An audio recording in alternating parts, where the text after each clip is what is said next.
So we've had this makeshift cabinet here since we moved in, just because there's not much storage in the kitchen area, with the intention of replacing it at some point. And today's the day. I made a couple cabinets that'll fit right in there, made a countertop, bunch of drawers, got everything painted. You can see part of it. It's going to be sweet. So yeah, we're going to clean everything off, get those things out of there, cut up the floor, cut out some trim, and fit these pieces in there. Here we go.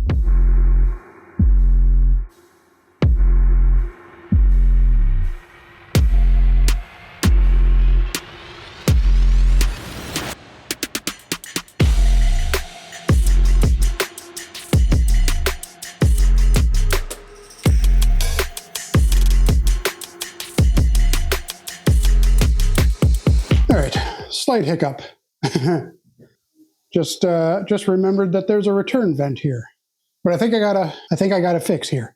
So I think that vent lines up directly in between there, and I've got a gap back there. So I think I'm gonna cut a hole in the back of this cabinet, and then I can just attach that vent cover onto the back of this cabinet once the cabinet's installed. And then the countertop, I'm going to put a spacer on top here so that there's an air gap around the whole thing. You're never going to see that, and it's not going to compromise the structure or anything. So yeah, that's what I'm going to do. Let me know in the comments if you think there's a very serious reason that I should not do that.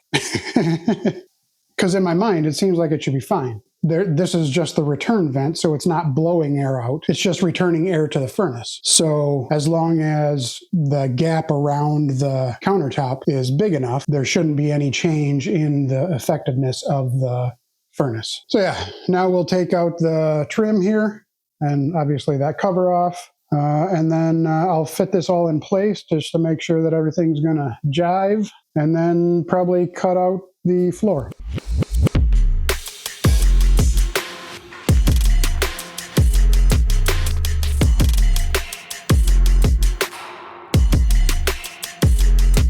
Man, they really went cheap with this trim. Like the whole house is like original hardwood oak trim everywhere, and it's just gorgeous. And then they redo the kitchen and they use this junk. Ugh. It's disgusting.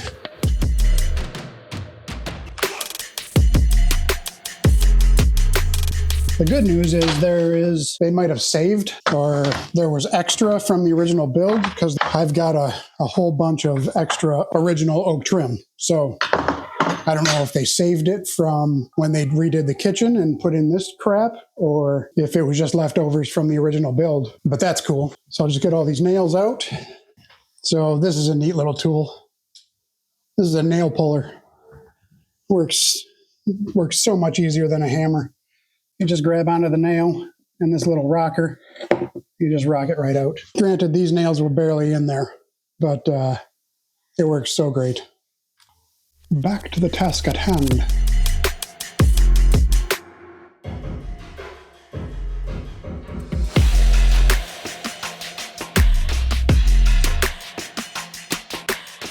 That slides in right next to it. All right. It's looking pretty good. Notice it's lower than the rest of the cabinetry because of these windows. So I just made shorter cabinets, because this is basically just going to hold our appliances, and then drawers will provide a ton more storage as well. So these two cabinets are going to get fixed together, so that gap down there will go away. But yeah, it's going to fit just fine. I was going to cut out the floor so we could see what's underneath, but I might just leave it there. But I am going to cut out a piece behind, just so that we can see what's underneath. So I just want to see what's under here. Okay, so that's just, yeah, so there's going to be nail holes no matter what. But do I keep going? I think we keep going. Let's bring out the big guns.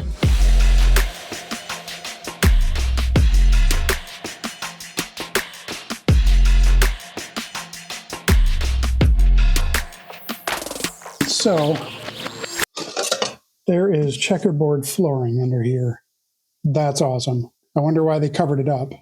I mean, obviously checkerboard flooring is not for everyone, but I wonder if it doesn't go through the whole kitchen or if it's damaged somewhere. So I got the cabinets back in, and we're just going to draw a line along the front of this cabinet, and then I can saw it out. Just going to draw this out.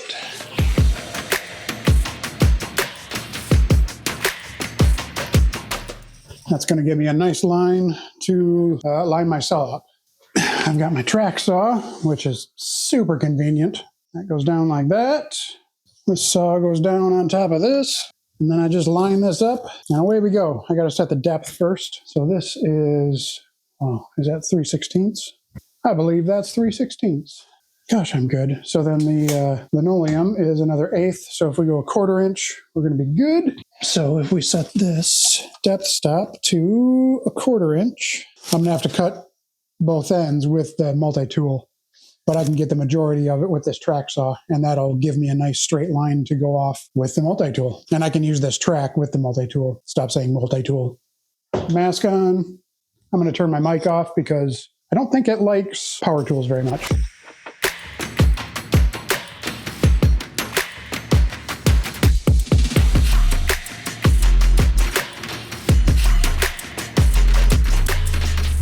So now I'm going to tear up the vinyl.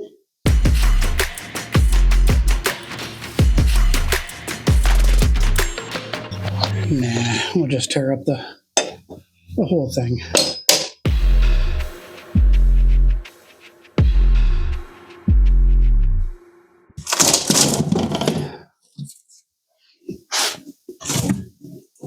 Just like that. Gosh, that's awesome. It is yellowing, which is expected, but that wasn't glued down at all. That's interesting.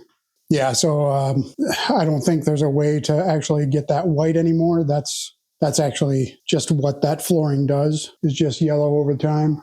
So you can see right along the edge there is white, but then this is all yellow. That is unfortunate. I was excited. That would have been cool. We could have a checkerboard kitchen floor, but I wonder if that's original even. So then now the question is, do I cut another hole in the corner there and see what's underneath this?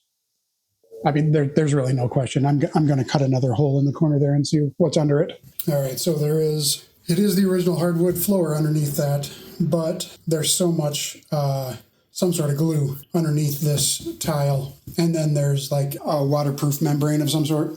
But yeah, it would take a lot of work to get those hardwood floors back. So obviously for now, we're going to leave it. I'm just going to set the cabinet in here like this. And there's a ton of staples, which is the other thing, is if I did pull all of this up, there'd be staple holes everywhere. And I don't think that would be worth it. We're probably going for a different look in this room anyway. So like the checkerboard would have been awesome. But yeah, that's not going to happen either. So maybe we'll put in a different kind of checkerboard. But yeah, I'm going to pull out some of these staples just around the perimeter. So we'll get that done, and then we'll put the cabinet in there and see where we're at. Yoink.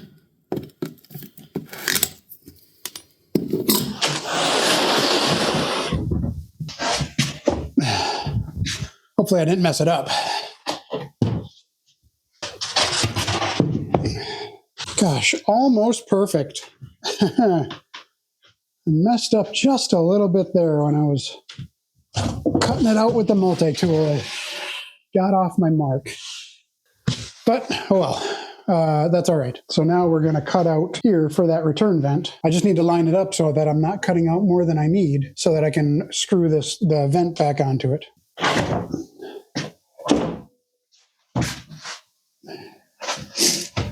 Yep, good. Good job. All right. So I'm just going to cut in right along here, up and over like that. But I need some straight lines to go by. Let's just use this because I have this marked already. Doop, doop. Now I need a square. Do it right, man. Luckily, I just got done installing a cabinet for a client in Green Bay. So all my tools are still packed up. So that's nice. Mask on. Mic off.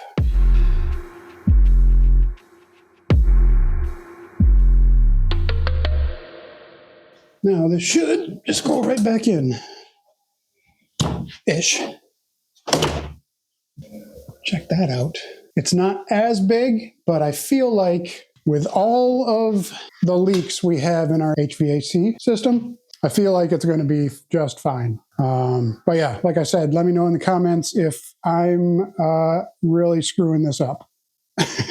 All right, so now I'm going to put the other cabinet in. We're going to screw it into the wall, and then we can put the vent cover on and get the countertop up here. That's fun. All right, other cabinet. Just like that.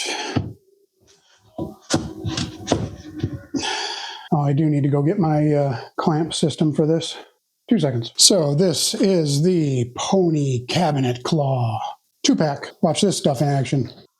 I did a lot of cabinet installs, and these are game changers because they line everything up, let you drill the hole, and secure the screw connecting these two together. So I just gotta make sure there's a bow in this. So this should, let's undo this.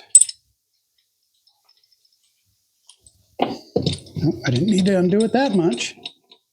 All right, so we're gonna clamp this together mostly. So then this brings them out so that they're flush this way. And then I can continue clamping this together. And that's tight. And then we do the same thing up here.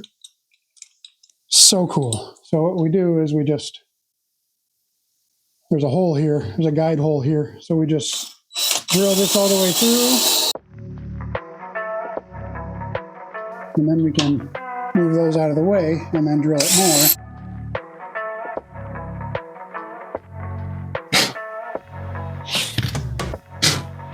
Blow them out and screw a screw in there.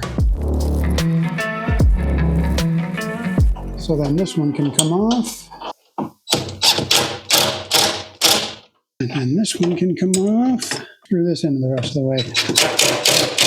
So I've painted these cabinets in the shop, but when we go to do the rest of the kitchen, I'll probably paint them a different color along with the rest of the cabinets. So I just wanted to get this in. We're doing this in steps here. So next we'll be painting the cabinets and installing a new countertop, and that might not be until next year. So, all right, now we will attach this to the wall, to the windows, to the wall. Not to the windows, actually. That was a lie. Don't ever attach cabinets to a window. All right, I need to mark out the studs so that I can screw this into the wall. Just a side note here, this is my stud sensor. This is the best stud sensor I've ever found. I haven't used many, but don't go with a cheap one. This one, I think this one was like 30 bucks, but doesn't even tell you what kind it is. There's no logo on it. Oh, please read instructions before use. PrecisionStudSensors.com. But I just noticed that it's not going to fit there, so I need to kind of pull this out and then get back here.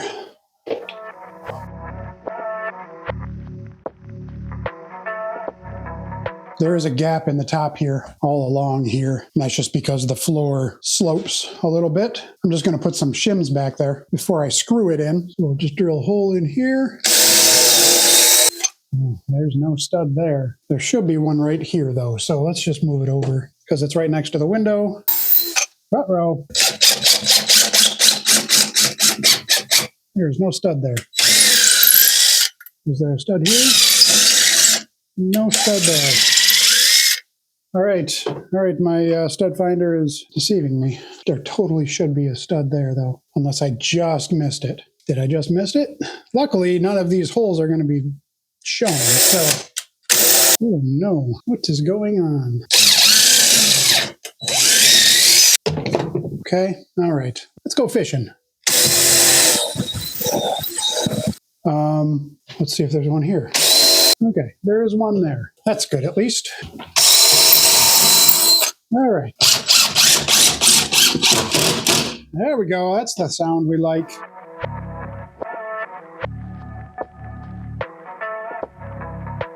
All right, right, so I'm just going to cut off all these shims here with my multi-tool, and then we'll go grab the countertop.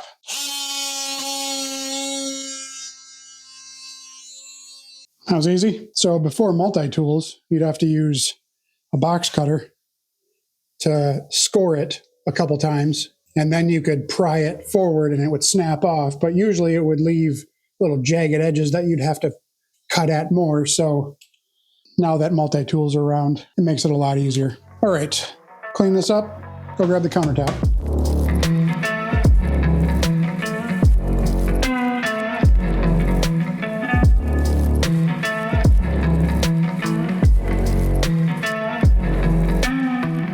All right, so I need to put this vent on first before I put the countertop on. Otherwise, it just makes it a lot harder. And it's already going to be hard enough. So this is just going to go on like that.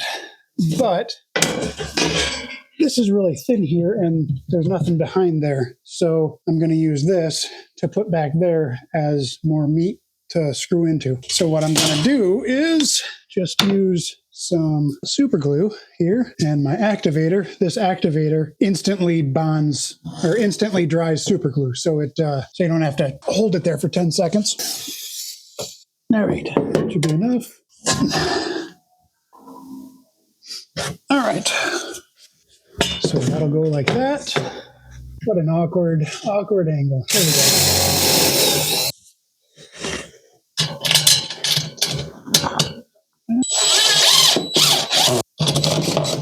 I actually put it in upside down. That's all right. It's going to stay like that. Nobody's ever going to see that. So I just wanted to make sure that this drawer is going to go in and not hit that vent. And yeah, there's plenty of room. So, all right. Countertop. Yeah, all right.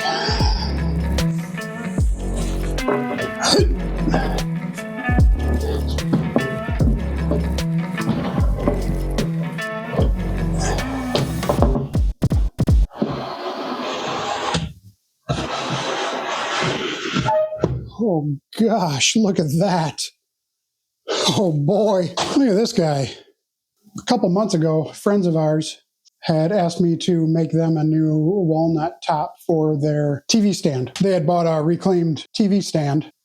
They took the top off and wanted me to make a new top. They were going to paint the rest of it. And so they had bought some walnut and asked me to make them a top.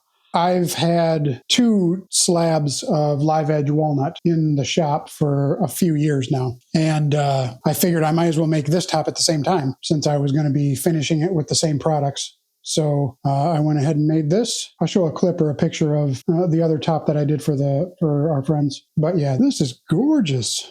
Doesn't necessarily go with the rest of the kitchen. But like I said, we're doing this in steps and the rest of the kitchen will be done. I do have to put spacers underneath first. So I found these. These are little feet that I used to use for cutting boards that I made way back when I first started. And I no longer use feet on my cutting boards. So these are going to work perfectly. And they're about 1/4 inch thick. So 1/4 inch thick all the way around should be just fine. So we're just going to screw them in all the way around.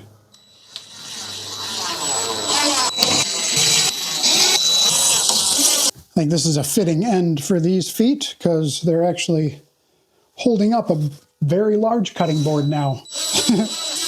All right, let's get the countertop on. It's very tight, which is good. So we're just going to slide this back. Theoretically, it's going to fit over those and still underneath the sill. Oh yeah. Oh yeah, look at that. That is perfect. All right, now we just need to secure it and get the drawers in. Oh yeah, I also need to put on a small piece of trim and then put the trim on the base there yet. So this is going to be a bit wonky, but I'm going to drill up through this into the countertop above and then screw in a screw. But this is a very tight area, so we'll see if this actually happens the way I want it to. Actually, this camera is going to help me.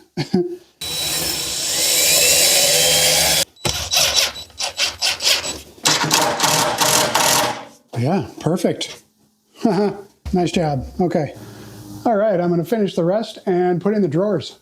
All right, I've just got this little 1-inch piece that'll fit in that little corner there. And then I've got these 2 pieces to fit right down in there. So what I do here is, I think it's called a return. I've never really been up on the names of things, but I'm pretty sure this is just called a return. So if I just stick this onto the kick plate under there, this is going to show. So then I've cut out a little piece that will kind of wrap it around the corner and just kind of look like that. So I just got to glue this on, and then I will tack these on where they need to go. This super glue might just eat through this foam, so this will be interesting to see what actually happens. I've had that happen before where this acetone might just eat through the glue too.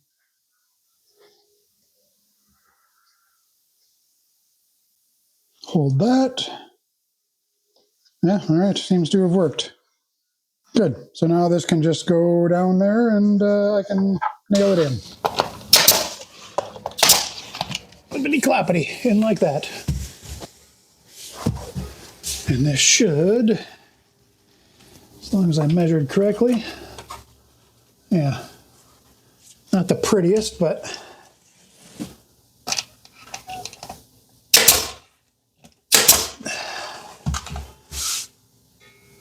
that will work. We'll throw some drawers in here, and this job will be just about done, except for the pulls, which we still have to buy yet. So first goes the garbage drawer.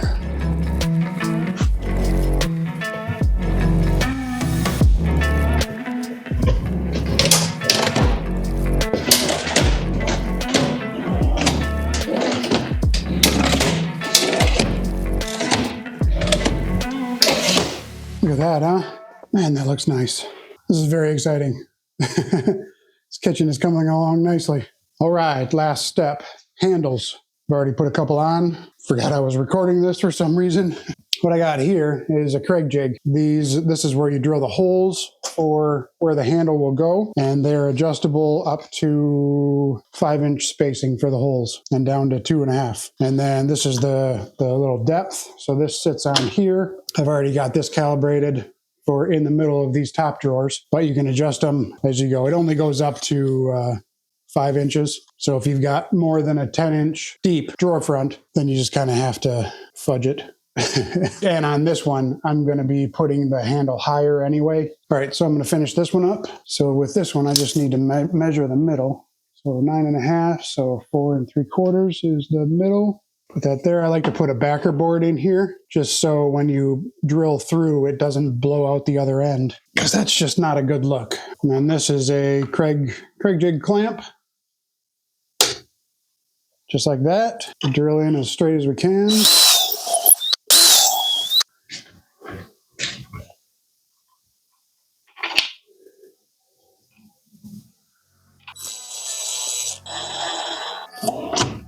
And there it is. All right, check this out.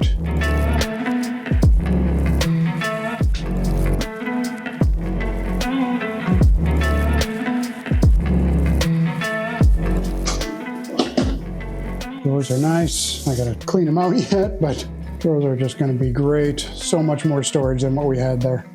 All right, that's the end of this one. Check you later.